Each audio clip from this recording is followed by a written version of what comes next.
Hey guys, we'll go ahead and get started here in just like 1 minute, 2 minutes.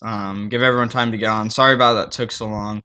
Turn on my computer, and then it's like you need to do update now, and it was one of those like restart now or restart in 15 minutes, and I'd rather it not restart in the middle of the webinar. So just wait a minute, get everyone on here, then we'll go ahead and get started. Send out any messages to your teams if anyone you need to get on here isn't on right now.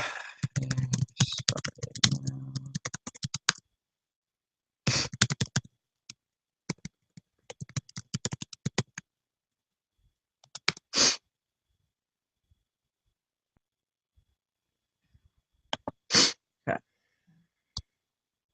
Give it another minute here.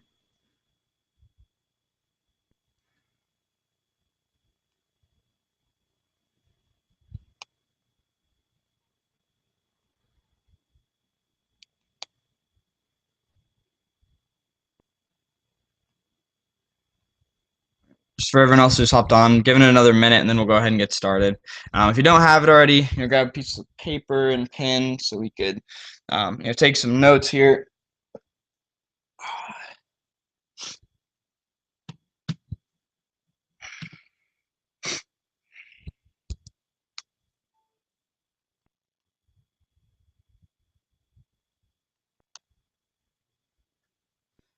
All right, just about another minute, and then we're going to start, regardless of if whoever needs to still get on.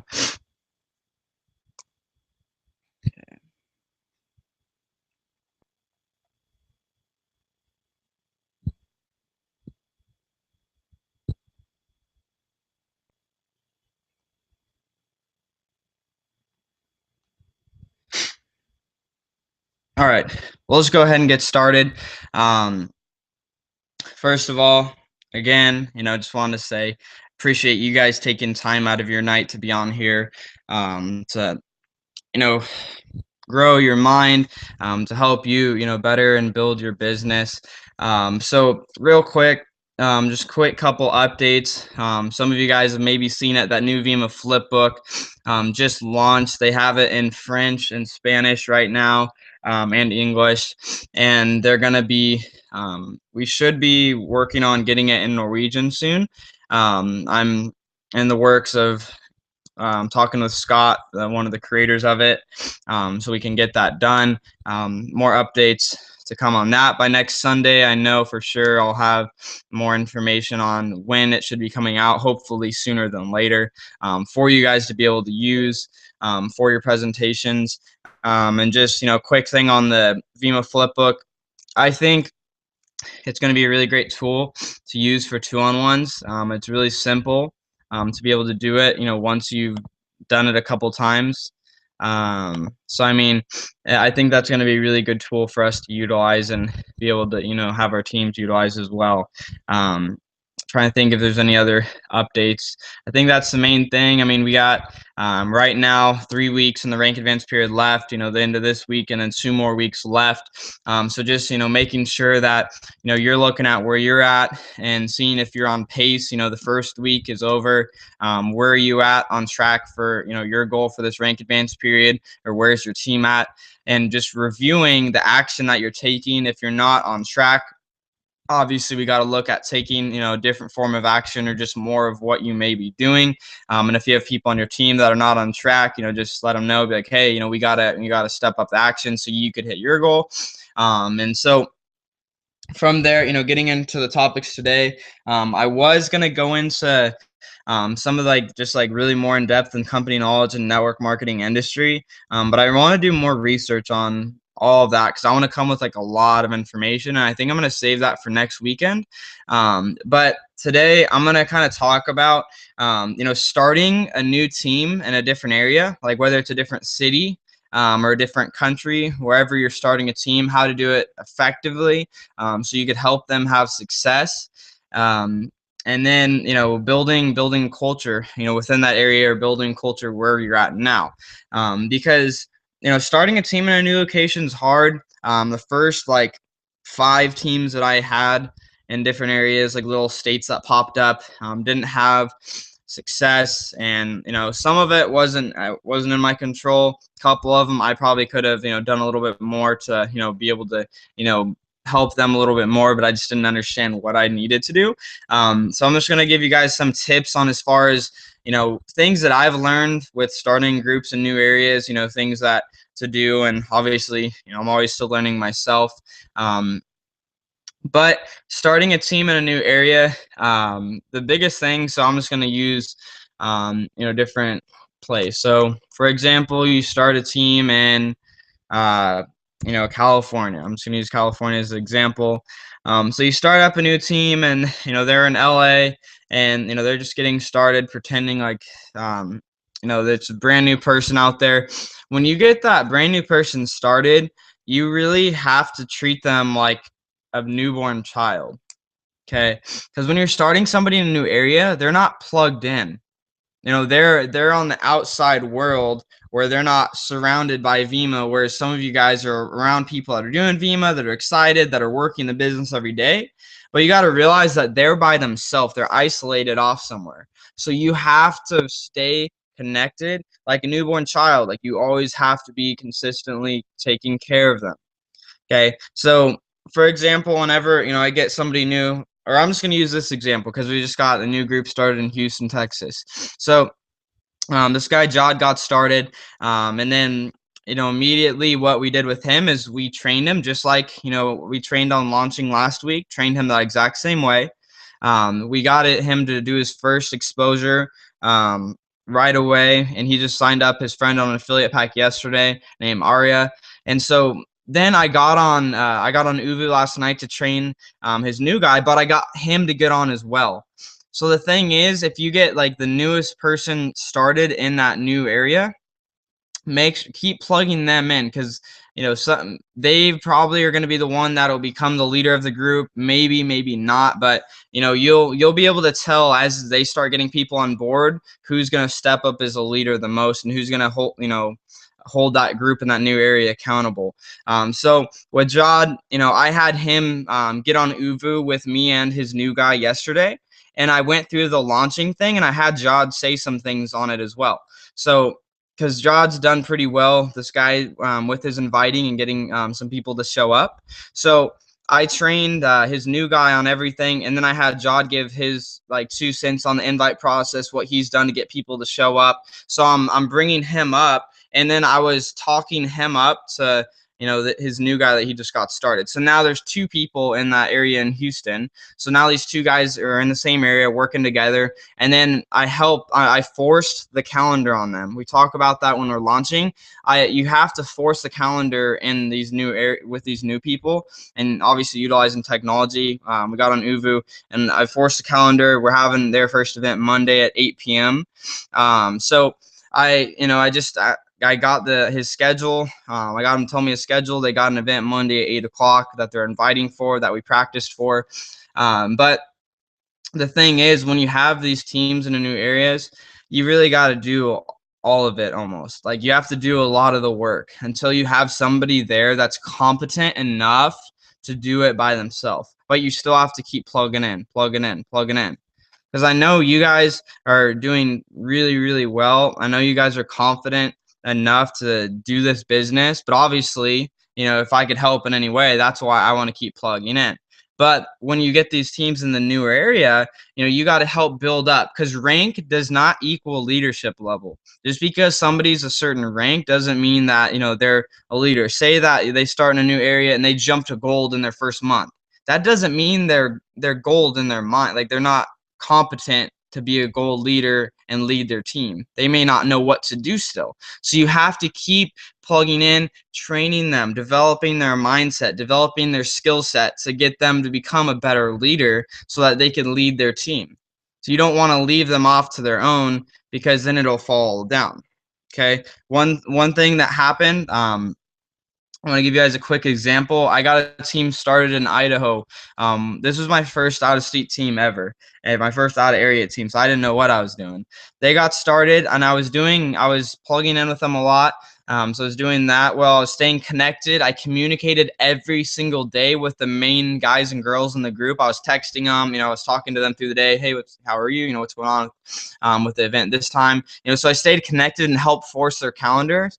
But the thing I didn't do is when one of the girls, she hit gold, I assumed that since she was gold, she could handle it by herself. And I didn't know that she didn't know what she was doing because I just assumed, oh, she's gold, she could do it. So then I, kind of let her doing her thing, and I was like, yeah, I'll go to Idaho, soon, and help them build. And they started growing pretty quick. They started adding a lot of people, and then I assumed that she was training all of her new people in Idaho. I assumed she was because people were getting started. But the thing is, those new people were not getting trained, and the next month a huge drop happened, and I was like, what? I don't know, it just happened. And then so I tried, reconnecting, and then it was just like I was like trying to dig myself out of a hole because I just assumed that because she was gold that she was able to lead the team. So just being careful when you're starting a group in a new area, helping develop their skill set, helping bringing them up, build the people so that they're able to build the business. And when you're starting that group in a new area, you got to help them build a core group.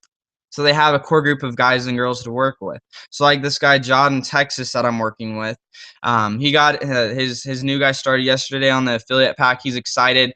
And I told him, because he wants to, move really fast. I told him, though, not to bring more than like 4 to 5 prospects to the event on Monday. At 8 o'clock. And I said we could do more stuff in between, but no more than like 4 or 5 at a time. The reason why is because if I got on Uvu, for example, and Jod is still new, and the new guy that just signed up is there, and they have 15 new prospects, and then I get off Uvu at the end, and there's 15 prospects that may or may not be skeptical, a few of them may be really against it, some of them are into it, but they aren't competent enough to answer objections, follow up with all those people. You got to have that good, affiliate to prospect ratio. So I said, 4 to 5 would be, good. I wouldn't have any more than that for that first, event until you get some more affiliates in the business. But, so I was telling them they got to develop their core group. So, developing that core group, where they get a few people on board, 4, 5, 6 people, they start doing some more events. They get 15, 20 people on board. They could start doing some bigger events in that newer area. But again, being the leader, you guys have to make sure you're plugging in with that group and making sure that people are getting trained, that people are getting plugged in, and that they know exactly what they should be doing. Because if you can't assume that your top leaders there are doing it. Help guide them into doing it, but making sure that you can't assume that they are.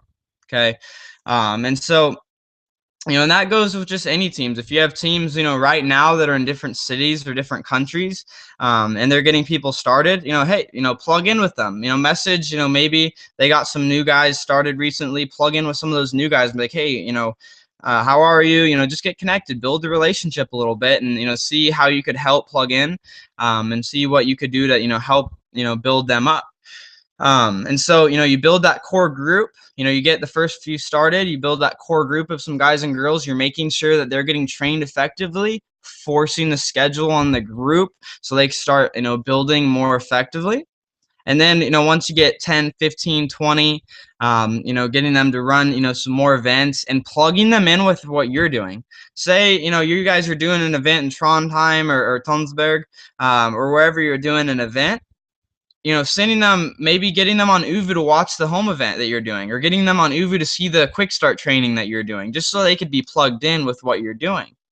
Or, plug them in on, so maybe you found some good videos, just keeping them as plugged in as possible, because they're off like the that campfire effect where you guys are together. It's easier to stay motivated, but when they're off out in the woods, like way out and by themselves doing with just a few people, it's easier to get discouraged. So just plugging them in as much as you can so that they stay focused and they stay on track for their goals, so that you could help build them up effectively.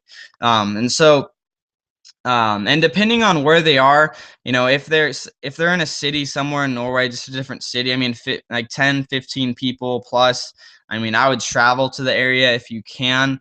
Obviously, if it's further places, just depending on where it is, it's a little bit more expensive to travel there. Like if you guys had a team like somewhere in the States, like, yeah, I'd probably wait till you have, over 100 to, just go fly to the States to, work with that group. But you want to, just make sure that you are able to eventually travel, or you get somebody within your group, either downline or upline, traveling there to help build a team, because obviously, as you guys understand, there's a difference between just being on a screen and being there physically in person, where you could shake somebody's hand, you could talk to them, it's real. Because once you build that group and you've helped them get to where they are, and then you go there, it's like a whole new deal. Because you're going to build their belief, you're going to get them excited, and they're going to want to take action, take even more action with the business. And then you're going to be able to go fix some things. Maybe there's a few things that maybe that they need help with, that just being over a screen you can't really help with. You could go in there and help them fix maybe a few things and get better. So that's real quick on building a team in a new area. Next thing, or I'm just going to recap on that real quick. So when you get that new team, you got to treat them like a newborn baby. You got to stay plugged in. You got to do a lot of the work with them. You and your team have to do a lot of work with that new area to help them get launched successfully. Staying connected with them, communicating, making sure that they're plugged in, with trainings, with convention, promoting those kind of things. Build that core group, and then get some events running with them. So that's building a new team in a new area. And I'm gonna take like 3-4 minutes on this next topic and then close it up, because I know I don't want to go over 25 minutes. So next kind of thing is just on building a culture. So we just talked on starting a team in a newer area. Next point is on building a culture, whether it's in where you're at now, or if you're starting a team somewhere else and you want to build a different type of culture. You get to decide what type of culture you create with your team. However you build is what people are going to come in thinking and knowing. So you get to really dictate how that works. You're the reason for the culture in your team right now. Even if you don't like it, I mean, that you're the reason for the culture. So say if, after your events, or whatever you're doing, if you're constantly doing home events and you never talk about 2-on-1s or anything like that, your team is going to assume you don't do 2-on-1s. That's not how you build a business.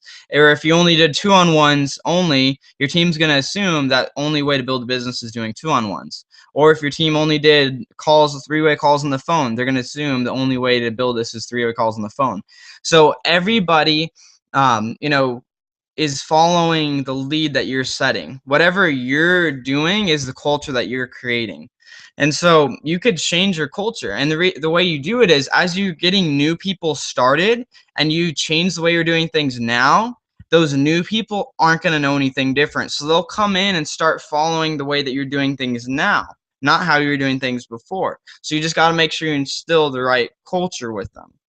Okay. And so if you instill the culture of being on time to everything, people will start to be on time for everything, because that'll be the culture. Like if you had an event at 5 p.m.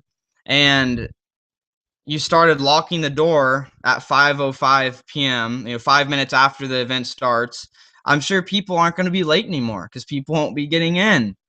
So it's just people start showing up early, people show up on time. So it's just, you get to set the culture for how your team functions and works. If you set the culture of, okay, as soon as we get people started, within their first 24 to 48 hours, we're launching their business, and we're training them, getting them started the right way, and you just consistently are pounding the same message over and over and over and over again, they're going to start doing the same exact thing. So, you just realizing that you guys are the ones that get to set how the culture goes within your individual groups. And then, another thing I just wanted to say, have fun. Like I'm glad that I know Eric and Tyrell, like, so you guys and your team, did some fun stuff with your team. Had everyone at Verve Central, and everyone was having a good time and everything. That's good. that stuff is important with the team, that team building culture. Here in Arizona on Friday, we went with a group and we went to Top Golf, went golfing. It was fun. And it's a good time. We spent time with, some of the newer people on the team. And there's actually a couple prospects there too that were kind of checking it out. So it's just, having a good culture that people want to be a part of. Because if you guys build something that people really want to be a part of, that it's a fun environment, they're growing in their mindset, they're growing in their income, they're growing as a person, and they're having a lot of fun doing it, you guys are going to attract so many people to the business. So having fun, setting up days, I mean, maybe either once a week, once every other week, or once a rank advance period where you're doing stuff with the team to, celebrate accomplishments, have fun together, go bowling, go out together to the club, go, just doing fun stuff so that, people feel like they're, that you care about them. Okay, because when it's all business, I mean, it's easier to quit on money, just business, than it is to quit on family relationships. So that's what we want to build. We want to build some strong relationships, within that culture. You guys build a family environment where everyone is really, cares about each other.